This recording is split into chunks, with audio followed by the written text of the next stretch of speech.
Welcome to Think Free with Stephen and Daniel. Two brothers breaking down ideas and ways of thinking about this thing we call life. Unlock your mind to explore more than you ever thought possible. Think Free. Well, should we start? Should we listen to a little clip here? Sure. All right. So I found this clip by Jim Carrey, and he was on another, looks like some other kind of podcast or interview. It's an excerpt of this interview that I thought stuck out to me and might be fun to listen to. So let's see if we can get this to play here. Awesome.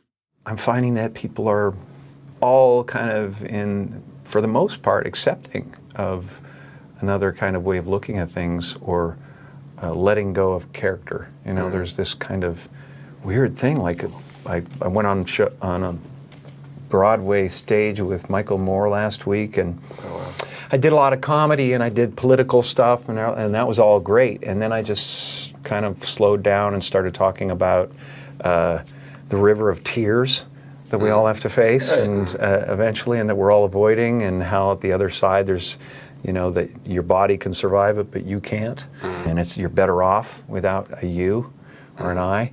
And I got into that pretty heavily, and they were looking at me like,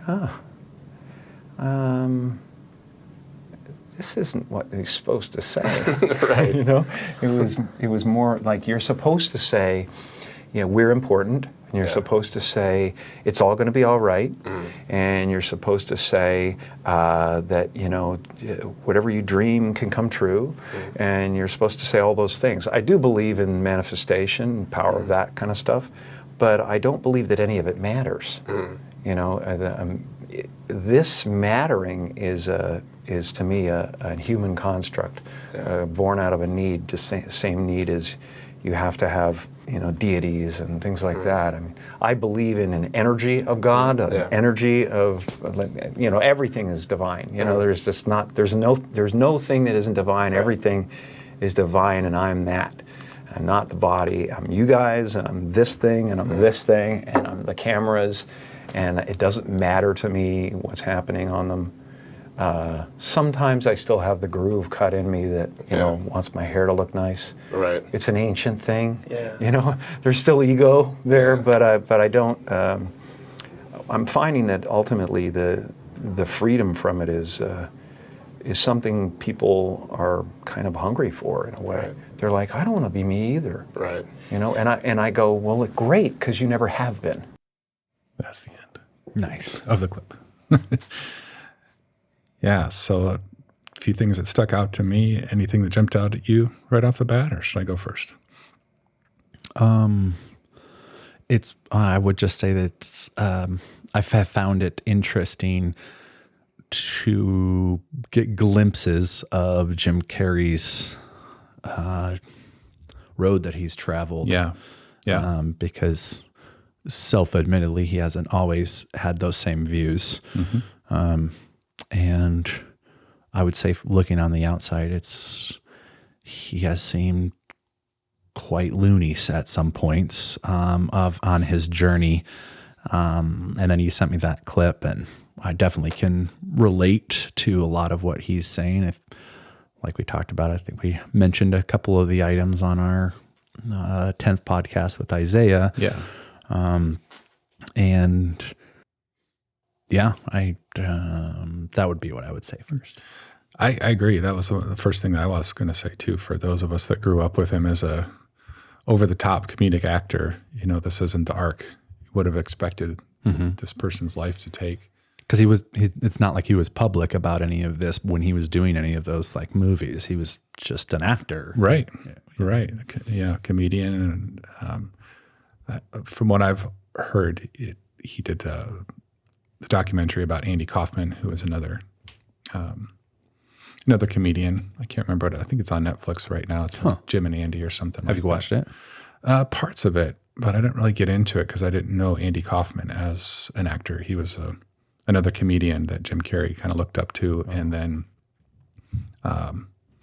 did this role where he was playing him as they were. I think Andy had passed away, and so they were doing this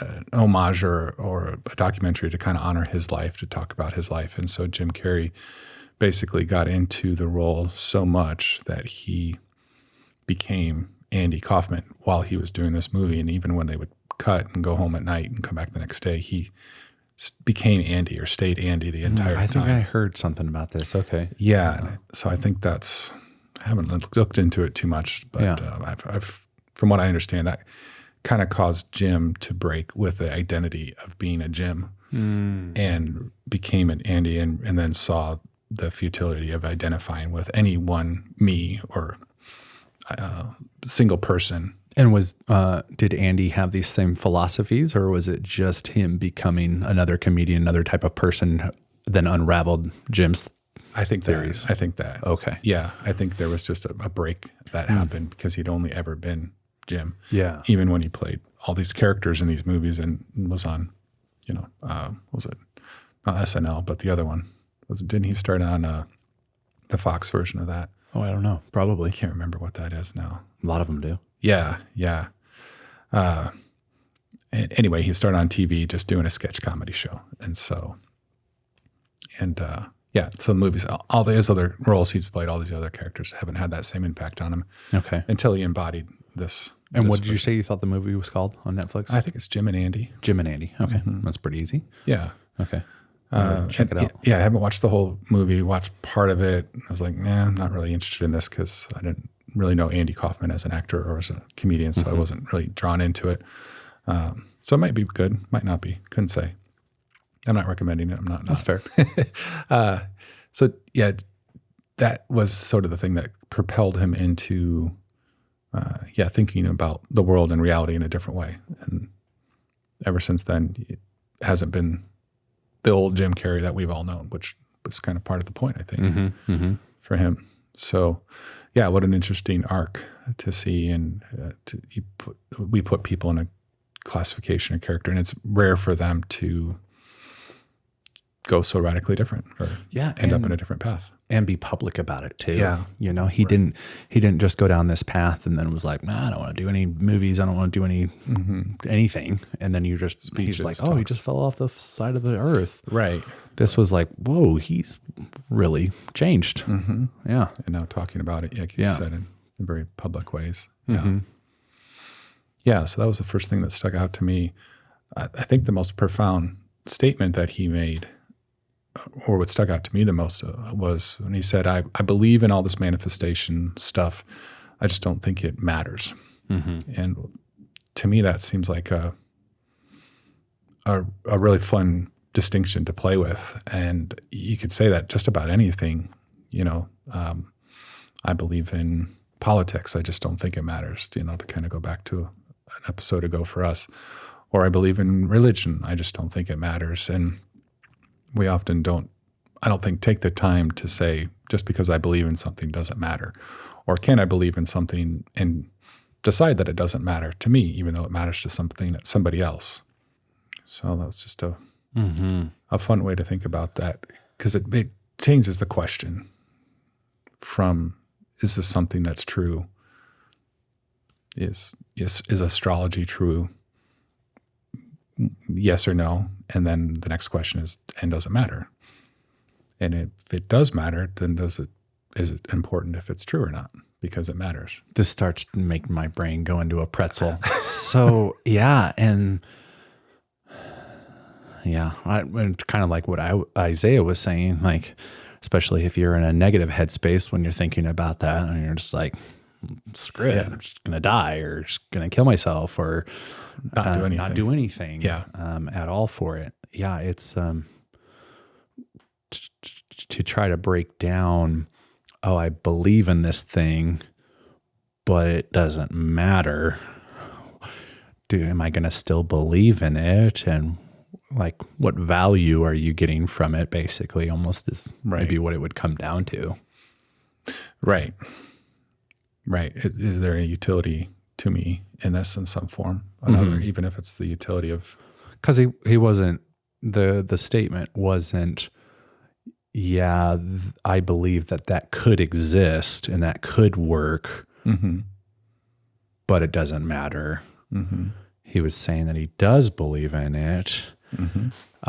And so, it then okay, so you'd almost have to like, I would think, break it down to then be,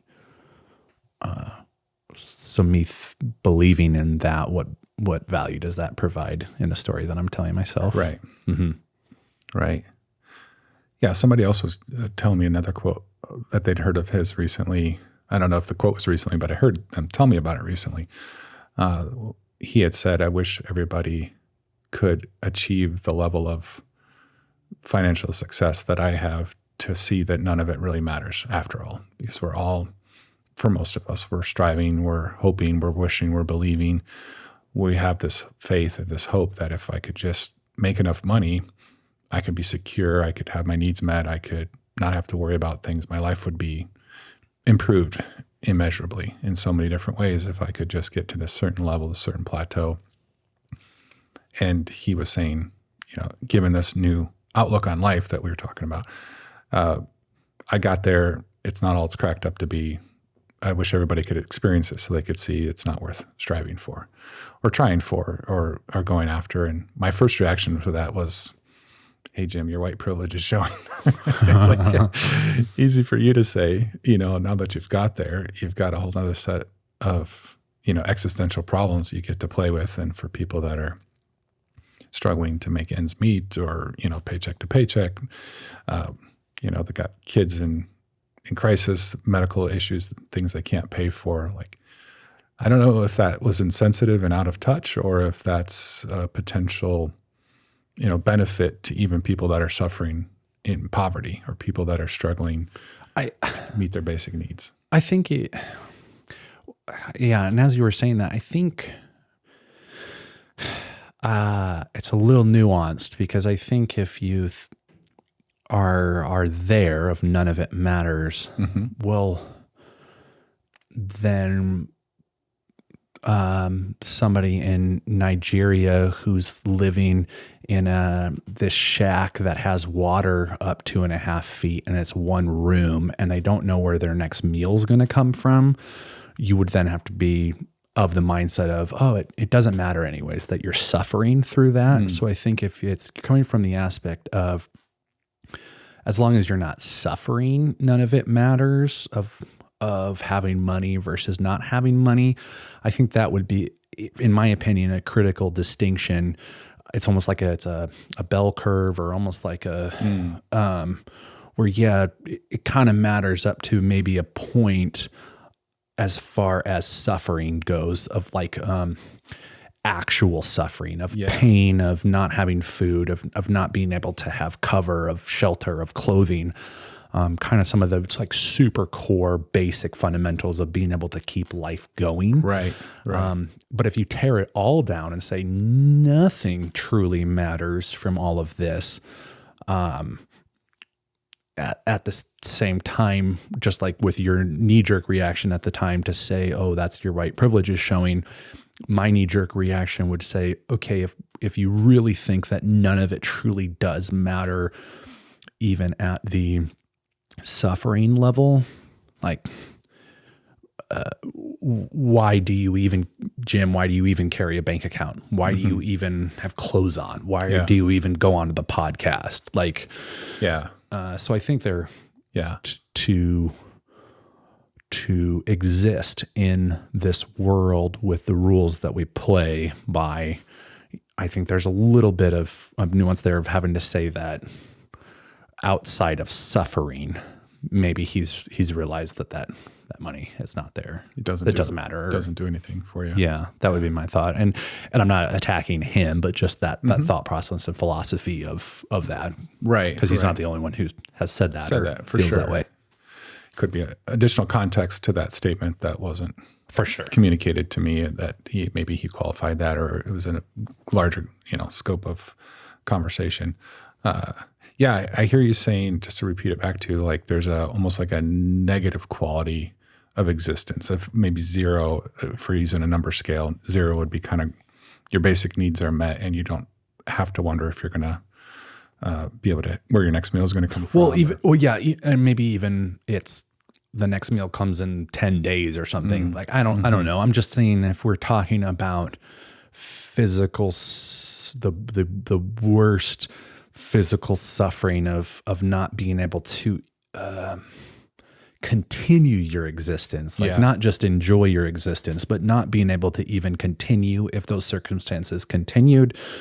I think that would be the negative. Yeah, that's below zero. Yeah. And so then, once you get to zero, where surviving isn't a crisis for you. You don't have to think about surviving. Yeah, it would be zero. And so then, I can then see that kind of philosophy of from 0 to 100. It really doesn't matter, guys. Yeah. It matters because of the expectations and the stories that you're telling yourself. Right. The things we layer on top of that. Yeah. So then that kind of brings to another part of what he was saying near the end in that clip that we listened to about there is no me, there is no you, we're all the everything, which again is not anything new to Jim Carrey. It's been said by many people for thousands of years. It's just weird coming out of his mouth for those of us who know that context. Yeah. So there's almost like there is no me to suffer if we go that far with it. There's no you to cause the suffering. This illusion of distinction is what brings us into a place of even having, a negative on the scale, which again, I don't know anybody who's living in a place on the negative scale that talks like that. Right. So it's hard. Right. It's hard to apply that. Right. When I think that's where even the use of the word like privilege would come from, because he's saying that from a position where he's not in that negative number from it. And so that's why I was kind of saying, like, why do you have clothes on? Why are you caring about your even eating tomorrow if none of this truly matters? Right. Well, no, not if this truly doesn't matter. If there is no suffering and there is no individualism and there's no like any of there's that. There's no you, there's no me. Yeah. Right. Which I think can get also a little close to the negative nihilism talk that we were having with Isaiah on that scale as well. If you not only not find, but you don't believe that there truly is any value in continued existence of the human race, I think those kind of blend. It's really hard to kind of see the difference between those two thought processes, because why is that person putting any effort into continuing to exist if we're all only existing inside of ourselves or inside of everything, and it doesn't matter, and there's no pain, there's no gain, there's nothing desirable from it. It's kind of an infinite loop. Yeah. Of just, what's the point? Then you got to go back to the games or, the divine is making all this up and pretending to have not remembered so that it can find again. The game of hide and seek over and over. Right. And he did say at one point, he says, I still get caught in the groove of wanting to have my hair a certain way. And, talked about ego, which is another. Which again is why I'm not saying just why isn't Jim doing this, but just that somebody with that mindset and view set and beliefs or non-beliefs, I don't know, whatever you want to call that. But that's same thing. So not calling him out, why do you have those clothes on? But just if you're in that spot, it seems like you almost can't and aren't detaching yourself as much as you are saying you are or you should, because to truly do that would be that, like just not caring. So it's like if you're actually having any desire or thought or motivation to even move your body off of the ground, there's some desire. In my mind, I would think that you have some type of desire of continued existence. Even to take a breath in. Right. Yeah. Right. The kind of the most basic thing we can think of. Yeah. And then you think about that, how many times do we have to actually think about that or blinking to then just think that that's kind of a hardwired portion of our existence to want to continue existing. Yeah. Yeah. Yeah, I was talking about this with somebody yesterday, and I said something like, the purpose of life is to discover the purpose of life, or the meaning of life is to look for the meaning of life, and not so much to find it. It's not about the answer, it's the journey. And so we find meaning in looking for meaning. We find purpose in looking for purpose. We don't find purpose in finding purpose. It's a paradox, of course. And he said back to me, he said, well, actually, it's even more simpler than that. The purpose of life is life. Like, why do you get up? Well, because you're here. Why are you here? Because you got up out of bed or whatever. Why take the next breath? Well, because you took the one before that. Well, why'd you take that one? Because you took the one before that. Mm-hmm. So this hurts my brain a little bit. Like you said, the pretzel, but it reduces it down to we don't necessarily need any more of a reason to go on other than the fact that we're here. And that going on is a thing that we can do. It's something in front of us. It's a choice that we have. We have the choice to not go on. Some people make that choice, of course, but for most of us, we choose to go on, and we choose to avoid not going on when faced with that option. We take our medicine or, vitamins, or work out, or eat food that we believe to be healthy, or avoid car accidents if at all possible to keep going on. So I don't know if that's enough. I don't know if that's enough of an answer for our brains collectively, not just you and me, but if that, meaning is made in the making of the meaning, not in that we get somewhere, but that we're doing it. Mm-hmm. Does that seem sufficient to you, or does that still leave it a little bit like open-ended? And what question are you answering? That the meaning of life is that we're alive. Oh.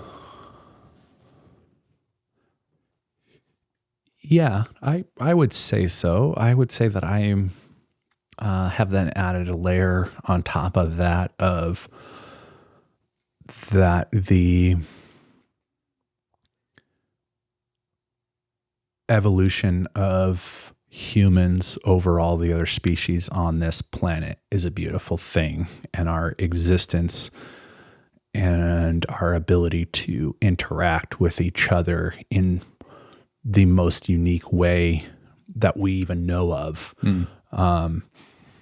is really a beautiful and precious thing that I would want to continue going. And my experience through that unique situation is something that I would love for other people to be able to experience. Gotcha. That's really, really profound. I've never heard you talk about the aesthetic, like the beauty function of nature and existence as being a motivating piece. And yeah, probably just because that's not my natural tendency of how to speak about things. Because for me, I think that I have said that before.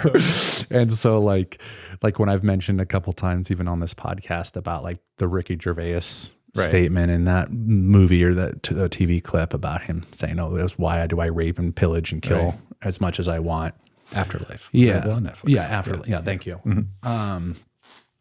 And that really just kind of resonated with me, because that was kind of a comedic and very simplistic way to summarize what I was just saying just now. Yeah. Is that this is beautiful. This is something worth living, to experience this such unique thing that a dog can't experience, that can't, they're just not actionable for it. And so I was going to say, when you were talking about people taking their own lives, I'm obviously not a PhD in psychology, but I would imagine that if the pain and suffering that someone like that experienced was removed, that they may have a different outlook on whether they would want to continue experiencing this thing, what we call life. Yeah. And so then that leads to, So I think there is definitely a a primal desire to want to continue existing for existence sake. Like even, the animals, just like a gazelle not wanting to get eaten by a lion. Right. So I think there's definitely that. And then I feel that the beauty and the dance and the experiences that we have that are outside of anything else that we have ever identified as being possible. Yeah. Yeah. Like what you said about, maybe helping other people remove some of the suffering that is inhibiting them from experiencing the beauty that you're talking about. Because that could make the difference between them continuing to enjoy something or feeling like there's no point, there's no way I could enjoy it because there's this block, there's this pain, there's trauma, that sort of a thing. Yeah, because not everybody making that decision is doing it obviously from a clear head. Yeah, and I think on top of that as well, at the same time, there's, I would imagine there's a possibility that there's also people that are in that position because of an evolution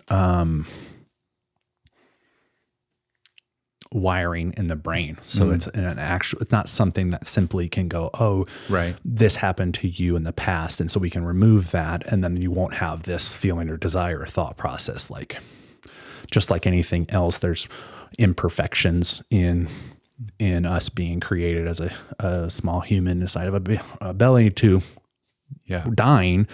We're not all completely have the same markers and the same exact pieces put together and the same connections in the brain and all that type of thing. So yeah, good point. I think both of them can exist at the exact same time, that you have some of those people. I don't want to just peg it that it's just, we just need to remove some of the negative aspects and then we can not have those people want to have that desire. Yeah. People need medical intervention sometimes. Possibly, or sometimes medical intervention that we haven't discovered and won't for another 500 years. Right. Yeah, unless somebody out there is working on it. Keep going. We need you. Yeah. Well, and a little bit of a segue, but it seems, or a rabbit trail, it seems it's interesting. I heard on our podcast recently about even thinking about, we used to put like leeches and like literally blood sucking animals on our skin because we thought medically that was beneficial to us. Yeah. And so even just to think in 100 to 200 to 300 years, to go, wait, we used to give antidepressant, like we used to give meds to people to fix this thing that they were having, this experience that they were having. Like, oh my gosh, that's so archaic. Like that's so weird to do that. Yeah. Or shock therapy that they used to do and things like that. All those types of things, just to think how far we've came in 100 years of medical intervention, to think what's going to happen in the next 100 or 200 years and what our great grandkids are going to be like. Why would they do that? That is ridiculous. It is. It's so easy to look back and scoff at 100 years ago, lobotomies, just ways that they thought that just seems so Yeah, and sometimes you don't even hear about it. And like I've watched, One Flew Over the Cuckoo's Nest or whatever, and that one, like, what? Is that seriously what they used to think was helpful? Right. Yeah. It wasn't just mad scientists doing that. Yeah, he's right. Exactly. Yeah. Weird. Sticking pointers up noses to go to the brain to dig out parts and stuff. Yeah, and dripping liquid onto the brain, like literally. Yeah. It's crazy. You don't know what you're doing, man. Come on. I know that's medical science for you. Yeah. Have you heard of EMDR? Just recently, actually. Okay. Yeah. Yeah. I don't know a lot about it. A family member of mine just went through it. A couple of them have, but I just heard kind of a firsthand. Really? Okay. Tell me more. Yeah. So it's there's apparently a few different ways to do it. I think the most common way is to use a light bar that shifts the light back and forth across, a horizontal spectrum. And the goal is for the patient to track that light with their eyes. That's basically all there is to it. Or another way is apparently you can have your two hands have these little buzzers in them that are hooked up to some sort of machine. And it's I don't know. I imagine it's a little bit like the little hand buzzers, the little shock buzzers they used to have as a joke as a kid, but it doesn't shock you. It just sends a little pulse, a little sensation, and it oscillates back and forth between your left hand and your right hand. Essentially has the same effect as tracing the light with your eyes. Okay. And the science behind it, the methodology for any of those types of physical expressions is it is causing linkage between the left and right hemispheres of the brain to happen. It's increasing that momentum or that movement, or activating the link between the two hemispheres is probably the best way to say it. And it's done in a therapeutic or counseling environment where you're dealing with usually trauma from the past, memories, repressed memories, something you probably know about, just haven't been able to get over, or haven't been able to integrate, haven't been able to properly digest. And so what we believe happens when you're in a traumatic experience, or when you relive a traumatic experience now as an adult, you can tell yourself, yeah, I'm not there anymore. I'm not in that position. However, when it happened to you, you didn't have the cognitive ability to be able to put it into your long-term memory as something that's already happened. And so you're still experiencing it every time that you remember it. Or when you're triggered, somebody says something or an event happens, you get cut off in traffic, whatever it is, and you feel like you're right back there again. And so what the best explanation we have for it now is that it hasn't been integrated into your long-term memory and cataloged as something that happened in the past. It's still a present experience as far as your body is concerned. And so the right hemisphere of your brain that's normally associated with emotion is cut off from accessing the logic and the reason in the prefrontal cortex of your left side of your brain. And so you're just in the moment. You're just feeling it. You're just triggered. Your blood pressure rises. You go into fight or flight. You're just activated. You fly off the handle at somebody. You start cursing. You freeze. Whatever your response happens to be in that environment. And so the EMDR is intended to override that natural default of just sticking with our reactive emotional brain. And it allows the link to happen with our left side logical brain by the light bar moving your eyes back and forth, or the little buzzers in your hand keeps going back and forth, and left brain, right brain, left brain, right brain. So then you, with your counselor or therapist, you talk about the experience. Okay, that's what I was going to ask. Yeah, if you have to do something other than just moving your eyes. Right. Yeah, no. So you could go through a therapy session with your counselor without that, and you still may not be able to integrate the information he's telling you. Like, yes, that person abused you, but it wasn't your fault. You were only 7. You had no control. It wasn't your problem. They were you were a victim, and you can hear all that, but you can't get it to stick without. And the EMDR is there to help it stick now. And so that's I hope I'm not butchering it too bad, but from my understanding, that's the basic theory behind it.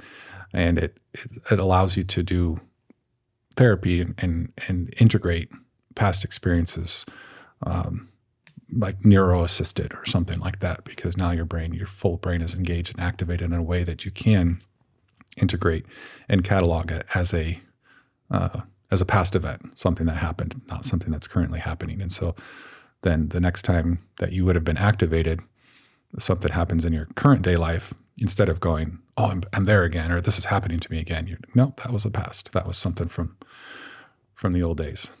Does from your family members that have experienced this, and any amount of reading or listening that you've seen on it, does it seem like after a successful session that you're done with that topic and you've been able to categorize it? Or is it like a 5 or 6, 7 type like times that you have to go back, or do you have to continually go back all the time? I think there's it's possible that one and done for that event. I think it has a little bit to do with, the variables of the skill of the practitioner that's administering it, the counselor and therapist. Are they any good at it? Do they know what they're doing? Do they have, and then probably the patient's receptivity and, are there other blockers in the way? I know from my own experience as a patient, sometimes in therapy or counseling, sometimes there's other things that get in the way of getting to the actual core, and you kind of have to deal with those smaller bits first before you can get to the real big thing at the end. So yeah, I would say it's certainly theoretically possible that one session could be enough, but given all those variables, it might take multiples before something really gets cleaned up. And from what I've heard, it's the kind of thing where you could have 20 sessions without EMDR and not make much progress, and have one session with it and make, huge leaps, just because you're adding that one extra element of connecting the brain hemispheres. So then it got me thinking, the reason I brought this up, because it got me thinking about what you were saying about what is medical science going to do for us in 500 years. So I had thought about this. I was like, okay, so if part of what causes trauma, as best as we know, is as a child, you don't have that fully developed, or that link isn't complete between the two hemispheres because you're growing and you're developing.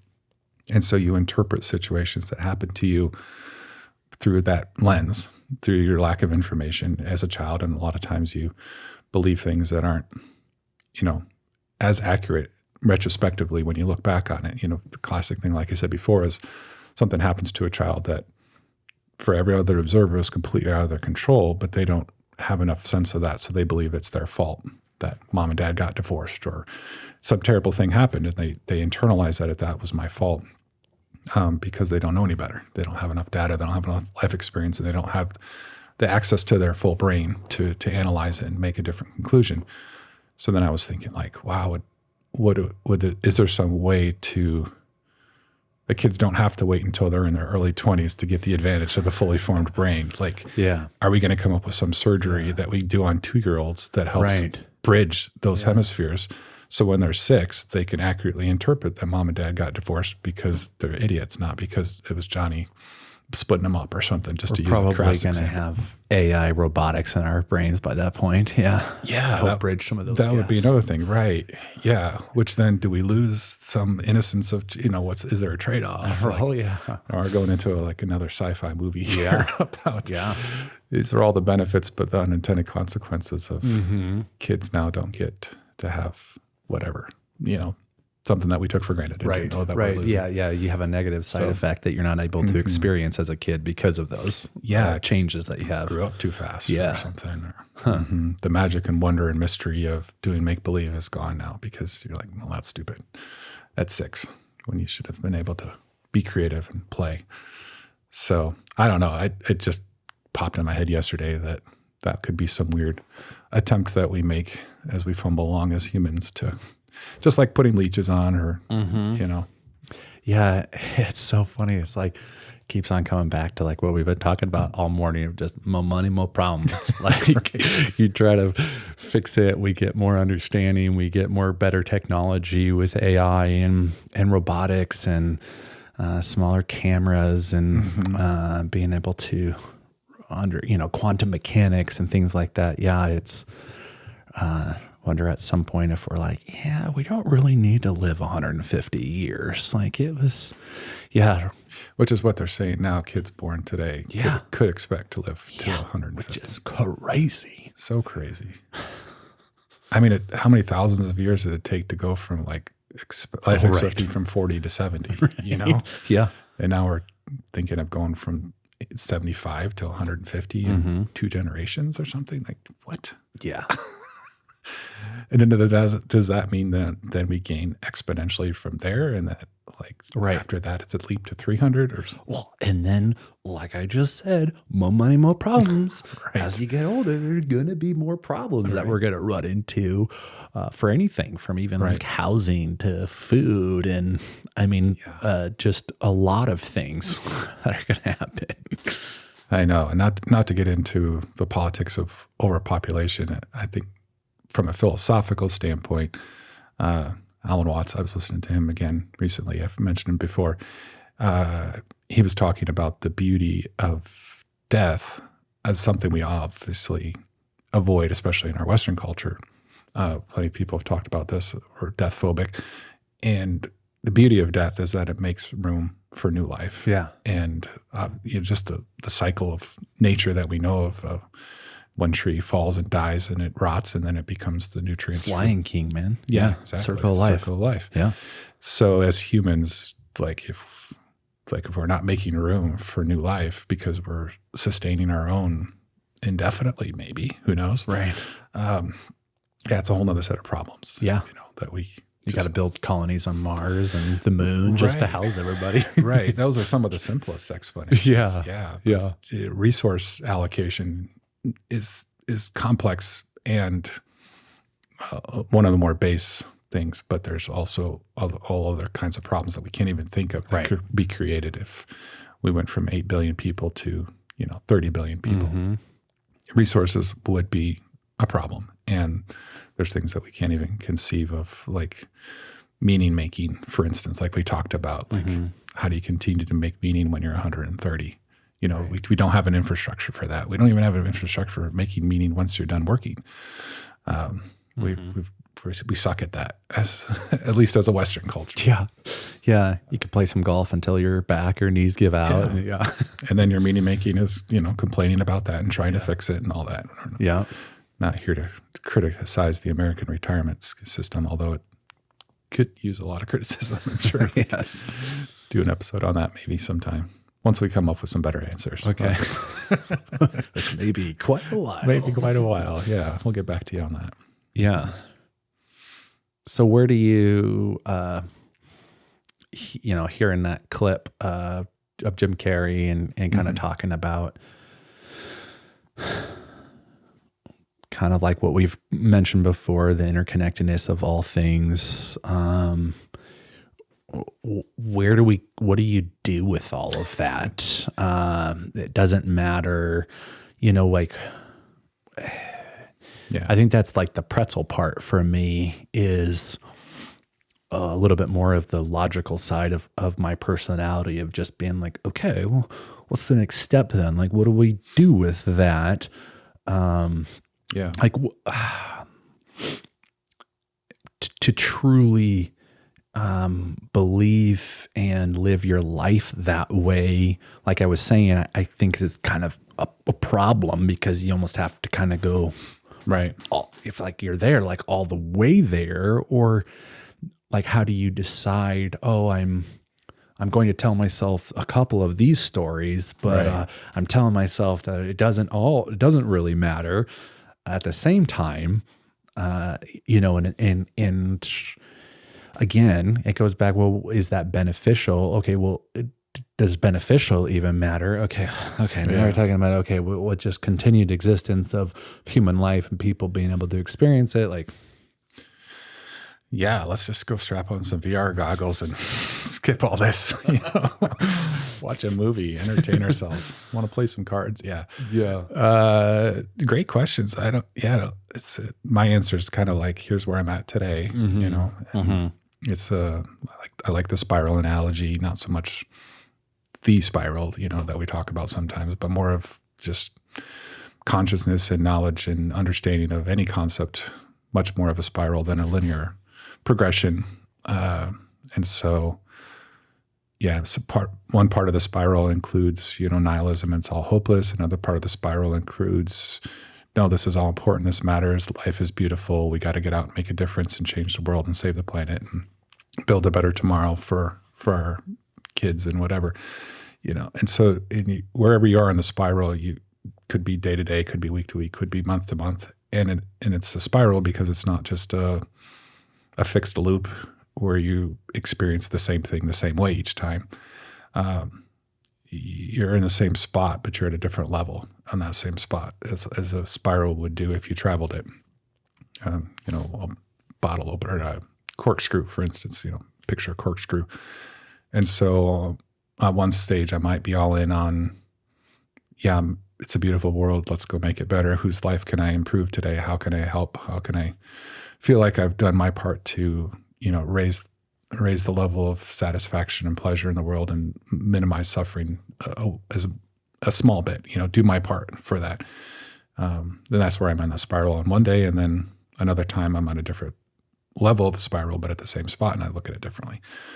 Same thing with nihilism or none of this matters. So the clip for me, it gave me another glimpse on the spiral of holding a couple of things that seem like opposites at the same time, embracing the paradox of I believe in it and it doesn't matter. And that was the language I think that I've had at different points in my journey, but not been able to say it quite that way. So for today, it's, to answer your question, what do we do with all this? How do we know all in, all out? I believe in money, so I'm going to do my job, but it doesn't matter. I believe in love. Almost like it doesn't matter in the long run. Because, it matters, like money matters to you for you to continue living the way that you are currently wanting to live. Right. So in that sense, it does matter. I think what I'm getting stuck on is just the blanket statement of none of it matters. Yeah. Because it's almost like it does a little bit. It does sometimes. It does in certain aspects of your life. Right. Well, that's where I see the distinction, because I don't think you said in the clip, and I'm not saying anything either that nothing matters. I think it's taking individual components of this thing we call life and saying, like he did about manifestation, he said, I believe in manifestation and all that, but I don't think it matters.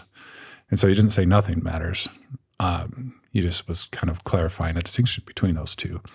And so that to me is the paradox of I believe in money, I just don't think it matters. And yes, it matters big picture, matters at the end of life, in the scope of eternity. Compared to other things, money doesn't matter. However, I believe in it, because if I didn't believe in it, I wouldn't use it. I wouldn't seek it. I wouldn't spend it. I wouldn't earn it. I wouldn't do tasks that help me get more of it. So, and probably some of the reason that you believe in it is because of the games that we've all subscribed to. And so other people say that it matters. And so then for you to live the way you're wanting to, you would need to have that matter. That could be one way to say it. Yeah. I could recognize that at the end of the day, in the scope of eternity of human history, it doesn't matter. Mm-hmm. And I can believe in it at the same time, was kind of what I took away from that clip, or where I'm at in that spiral. So I could say the same thing about love. I believe in love, and instantly comes to mind my wife of 20 plus years. I invest in that. And when you say you believe in it, does that equal, I believe that it's valuable? To a degree, yeah. This is the nuance of words and the definition of words that I find helpful right now, and it's good that we're digging down on it. So I believe in it in the sense that I'm going to invest in it, do something about it, react to it, pretend like it's real. And to say it doesn't matter means, okay, in 100 years when my wife and I are both dead, it won't matter anymore. Right. It doesn't matter. Right. So I know long term, I know big picture, I know in the scope of everything else. But don't you think that, like, you could say that about most things, and a lot of people could say that about most things? Sure. Yeah. So where do you, not being facetious, but where do you find the value then in that statement of hearing that statement? Like what resonates with you then if you feel like most people believe that way? Well, I think most people do. I don't know that they would acknowledge it. And so I find the value because it's not an all or nothing statement, because you kind of get to have that paradox. Okay. It's a way to hold the paradox, I should say. It's not like you get to have it because everybody gets to have it. It's how, to what level are we acknowledging it or recognizing or talking about it or trying to put language to it. And so somebody else might say, well, believe in means the same thing as matters, right? They might have a different definition of that. And so, like we say, it's a matter of parsing out what do we mean when we say certain words. So it's less of a technical definition of reality and maybe a little bit more artistic or metaphorical definition of reality because I think that's the game we're all playing. Whether or not we admit it is another question, is that we know things really don't matter, yet because we're alive, we believe in them. So that's the language that I find helpful to use there, because I can't. It's a little bit weird to say, I know it doesn't matter, but it matters. Like, okay, that's not as useful as a phrase. Yeah, I guess probably just the wording, but to me it seems like I would think, maybe not, maybe people don't think this outwardly, but I would think that most people would agree that nothing matters in 200 years, but it matters if I get my paycheck right now because I need to pay my bills. and I need to go experience that thing and I want to go do. But whether I make that paycheck goes into my bank account this week or not, it seems to me it seems like it's a no duh or an easy kind of statement to then say, to be like, oh yeah, well, it doesn't matter in 200 years. Well, of course, you're not going to be here to have any pain or suffering or in any enjoyment from it because you're going to be gone. So I think that's where my pushback has been on this statement or confusion of just saying, well, yeah, truly nothing matters to me as my conscious thinking. Nothing matters after I can't consciously experience anything. And I'm saying it's more than that. Okay. The way I'm using it is more than that. Yeah, it is the 200 years, and it's a present reality as well, the way that I'm expressing it and the way I heard Jim Carrey say it, which I could be misunderstanding him. It is literally just what the words meant to me, which is really all that matters. Funny to use that, so what he meant could be something completely different. That's language, right? How we interpret it. Yeah. So how I heard it was, I believe in the thing, which means I'm going to make an effort. And at the same time, I recognize that if that paycheck doesn't hit my bank account, even though I'm working for it too, it doesn't change the nature of reality, because whether I get a paycheck or not isn't attached to reality. There's an ultimate existence or truth or divine everything that isn't impacted by whether I get a paycheck or not, or whether my wife loves me or not. Okay, so thank you for saying that. I still can't get past the fact that it would matter, because the reason you're doing the work is the expectation in the game that you're playing that check, what that check is going to provide for you. Right. That's the believe in part. I do believe in money. Okay. Yeah. Okay. And it doesn't matter. It's a paradox. Like, there's no reconciling it. It's two things that are opposites existing in the same space at the same time. And if you need to keep asking, you can. You're fine. I'm just trying to unpretzel this theory of my brain inside of here. So I'm not arguing with you or challenging you. I'm just trying to get over my own inability to understand where you're coming from on that, because I'm getting stuck on some of the words of what this would look like in practice, specifically with, I guess I'm not... maybe I'm just not of the belief yet that you truly can have those two distinctive beliefs at the same time, the two distinctive thoughts at the same time, because I guess maybe it's it matters is maybe where I'm getting really stuck on, because by wanting that check, it then does matter. So yes, you want it, you believe in it, you think that it has value and you can do something with it. And that's why it matters that you get it or not. And I would think then if you didn't get that, you're then experiencing suffering at some level, even just this minimalist suffering of not being able to buy something, disappointment, not getting it, maybe not the full, like, oh, I'm living literally paycheck to paycheck and I have to have this to have food tomorrow, which could happen. But so I guess that's where I'm kind of getting stuck at, is maybe it matters type of the phrase. Yeah. And it could be just, the words are just going to carry different meanings, and that's going to be an impasse. Let me try one other thing here. You and I both love to watch football. We both root for the Cleveland Browns. It's just got its own level of suffering that goes along with it, chances to practice detachment. So we can be in a rooting for them, especially late in the season. We want to see them in the Super Bowl, never been to the Super Bowl, like playoffs, all that stuff. We're invested in it. We believe in the Browns. We believe in the myth that if they do well, we get to celebrate and be part of that. However, we also know simultaneously it's a freaking game. It's grown-up guys beating each other around for our entertainment. It really doesn't matter. Not in 200 years, but in the scope of it. But while we're in the moment, cheering, rooting, hoping, dancing, celebrating when they win, we believe in it, and it doesn't matter. But it would matter if you have disappointment and are sad or mad when they don't win.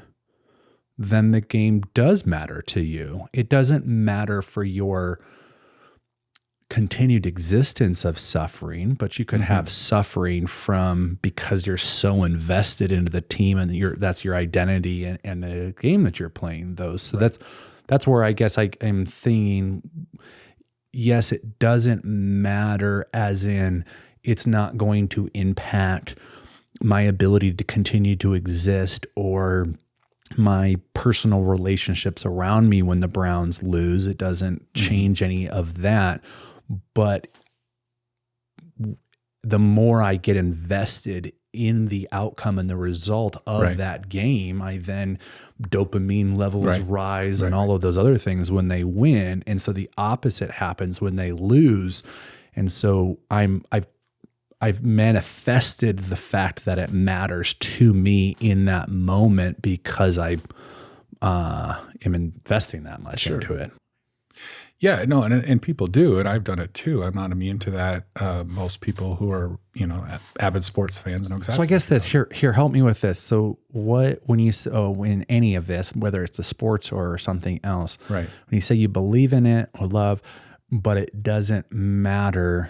It doesn't matter to what? Like, it doesn't matter for the outcome, or it doesn't matter for results or how you're going to feel. It doesn't matter to the continued existence of people.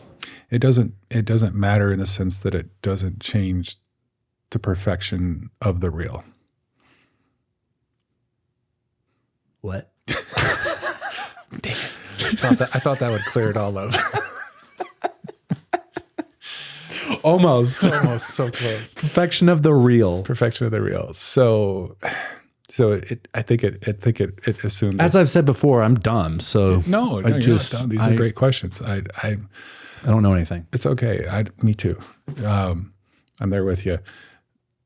If we assume, maybe I missed a step in explaining my perspective on it. Assuming that if we assume that the real is only the real, and it can only be what it is, that would mean that what's happening right now is the only thing that can happen. So therefore, it's perfect. So in this moment, everything that's happening is the only thing that can be happening. So that's what is perfect, and that makes it perfect. And to want it to be something else other than what it is where suffering comes from. And we can't change this moment. We're powerless to change this moment. You can't be sitting and standing at the same time, right? You can't. Unless you believe in quantum mechanics. Okay. Yeah, that's a whole nother discussion. Being a particle and a wave at the same time, or being in two places at the same time, or going from one location to the other without traveling distance between. Which would just be expanding the definition of a state of fixedness, because we're limited to it. It's adding multiple dimensions. If you're in a two-dimensional world, a third dimension being introduced becomes magic. Mm-hmm.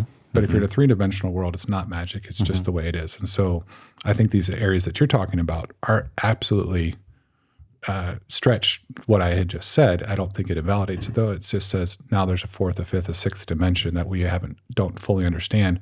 However, the existence of those things has always been true, even if we didn't know about them or understand for sure. them. Yeah. And they are still part of the reality that is the now, that is this moment, that is the non-changing, ever-present existence that we find ourselves in. And that, not to say that it doesn't change from one moment to the next, but in a given moment, as brief as a moment is, which we can't define it because we don't have the language or capacity to understand, to narrow time down to its infinitesimal, infinite now. Well, yeah, I mean, time doesn't matter. It's just a construct of humans, we said before. Exactly. Yes. So what's the smallest increment of that? It's less than a second. It's less than a microsecond. It's less than the blink of an eye. It's less. Now. It's just the now. Right. It's infinitely small. Right. I can get behind all of that. I think it's just I can't get behind a matter because then you're having an expectation. Like you're already classifying it. Oh, you got to get going soon. Yeah, no, it's okay. Like matter implies that it's good or bad or that it's worth thinking about. I'm saying it doesn't matter in the sense that it doesn't change the infinitely perfectness of the real. Because the infinite perfectness. Right. Because having your paycheck is not going to change now because now is all that we have. And so it's not like it's going to stop you in the future. Right. Well, right? When the future comes and it's the now when you don't have your paycheck, that's perfect too. Because that's what's real. That's what's happening. That's what's now. So when you say it doesn't matter because it can't ever change the perfection of the real. And the real is perfect because it's what's happening. Yes. Okay.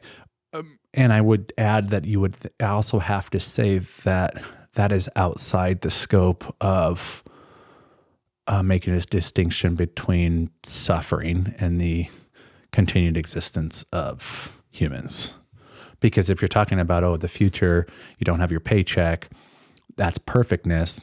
The future, my daughter goes and gets raped, she's not going to say that that's the perfect now of what's there because of her suffering that she's experienced. So I'm not disagreeing. Right. I think I'm just adding that I think, okay, I can get all of that. And that's what I'm probably trying to say or question before, but wasn't able to articulate it well enough.